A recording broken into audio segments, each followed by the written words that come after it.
Hi, it's Susan and it's morning and I'm out here with my potted succulents and my dogs, and I thought I'd give you a bit of a tour so you can have a look at them with me.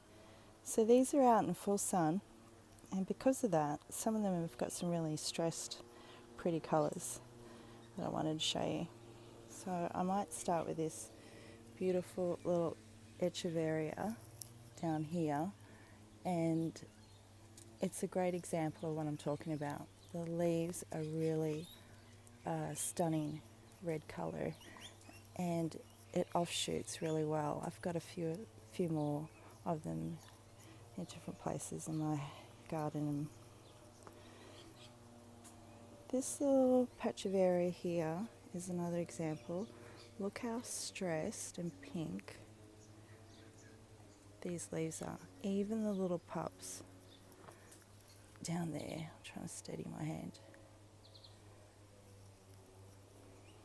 This is a Lolita, and it's really yellow right now. I don't think that's its ultimate best colour. Next to it is this cute little Graptivaria, and this is called Rose Queen. And look at all those pink speckly spots. I've got a selfie stick that I'm trying to use to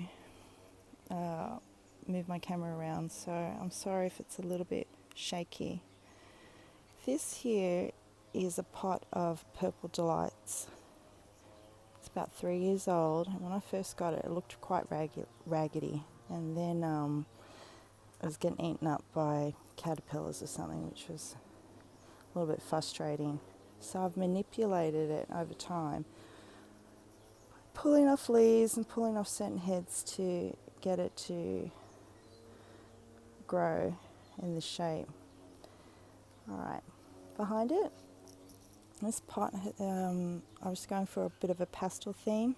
There's some grapes there, and the best part of it is this donkey's tail, which has not lost a leaf, and it's really healthy and it's growing really long. It's got one big long piece, I'm trying to show you, it's going right down to the ground. So I'm contemplating what to do about that. Should I trim it? Which I really don't want to, because I'm afraid I'm going to disturb some leaves, and that's going to make me upset. So I might just leave it. Okay, this pot here, I was going for a red theme, and there's a beautiful sort of waxy echeveria, waxy sort of textured leaves, and look how stressed that is, and all the beautiful reds that are coming out. These jelly beans are looking very glossy and healthy and plump, and these strings here of the red again is coming out nicely, and it looks really healthy. So pleased about that. This golem fingers, don't know what's going on here, but it's yellow. I don't think that's right. Maybe I need to put a bit of fertilizer in there. Anyway, this one back here is called a golden glow, and it's huge. That pot is about 50 centimeters, so you can imagine how big that head is. And that too is getting some really nice red colours to it. It was normally, well, through winter it was really green, sort of an emerald green. What I'm loving the most about it, it just keeps throwing off these beautiful flower blooms, which I'm using the leaves for propagation. If you see my other videos, I've had some success there. So, love that one.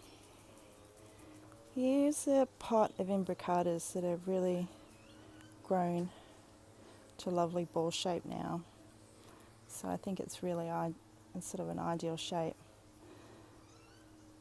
And maybe in the future I'll be able to pinch a few of the heads, but right now I'm going to leave it.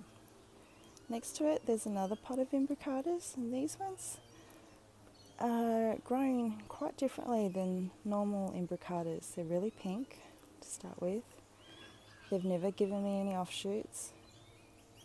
They're quite a few years old too. It does get a lot of dried leaves like that one that I just keep removing. And they are getting a little leggy. I could replant them or give them a head chop. I don't want to head chop them.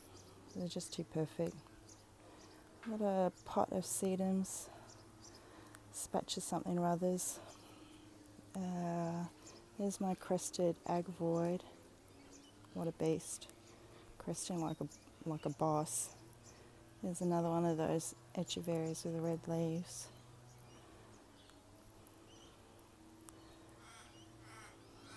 This is nice. This is aeonium. They're green roses.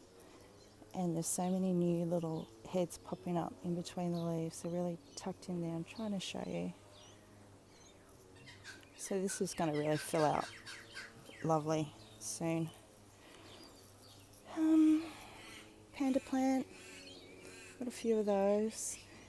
And I have a few of these. Crested Elaine Wrights. Look at that base. Look how fat it is. It's really bleached out sort of colour at the moment, but they should be a little bit more green. Did I show you this already? Rose Queen? I think I did.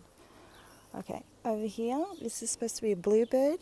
And here's another example of all the pink colour that it's throwing off. It's like a beautiful blush of pink.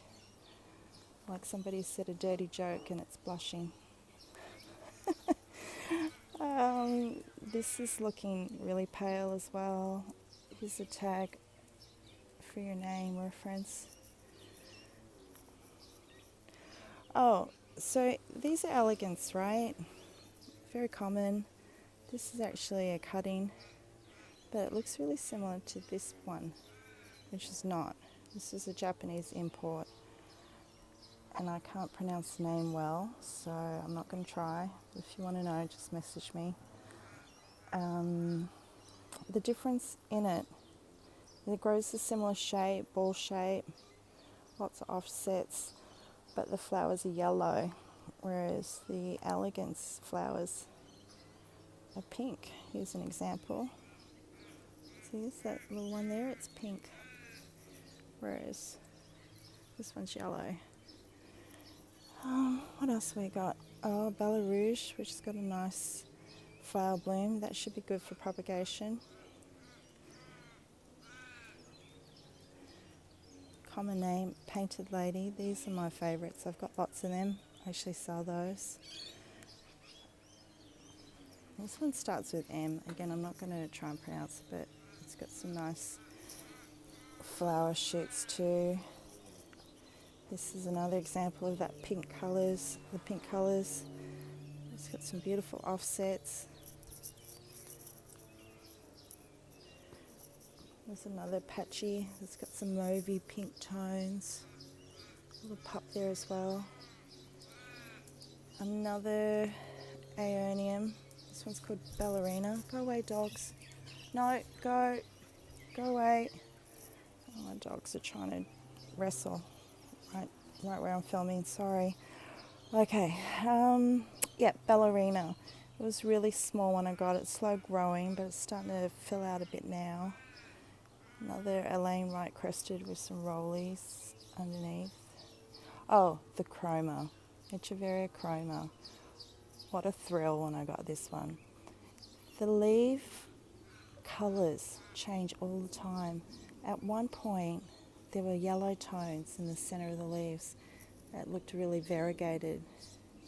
I'm hoping that colour will come back soon. What else we got? Oh yeah, this little crested, I think this is a green one. It's a really nice pink blush to it as well. Another Elaine Wright. Even the Sunburst, it's got some really beautiful pink tones to it. Here's one of my pride and joys. This is my Mexican giant. True to its name, it is huge. The best thing about it is it's got 2 offshoots there, and on this side it has 2 as well. So I'm going to harvest those once they get a bit more mature and ready. And I've got a nice ruffle there. Oh God, I'm really bad with the names. I can see it in my head. It starts with B. This one gave me a lot of offshoots last year, and I've propagated those into new plants, so it looks like it's happening again this spring. So look at this big red. It's really stressed red as well, right? I mean, that's its name, but sometimes it's green. And just quickly on this side, I'll just show you these pots here. I got these at Bunnings on sale, so I bought 8 of them. They're square pots, and that one's one of my favourites, Blue Alice. Oh, and this one is so, you'll fall in love with this one. How could you not? The pink colours, the freckles. It's got some pups as well. It's a really pretty agavoid. There's another agavoid, red edge, and that's got pups as well. So I'll have a good yield of new plants happening soon. Next to giant, and it's called a Japanese purple. Got it from Succulents, Australia. So there you go, folks. Hope you enjoyed. Ciao.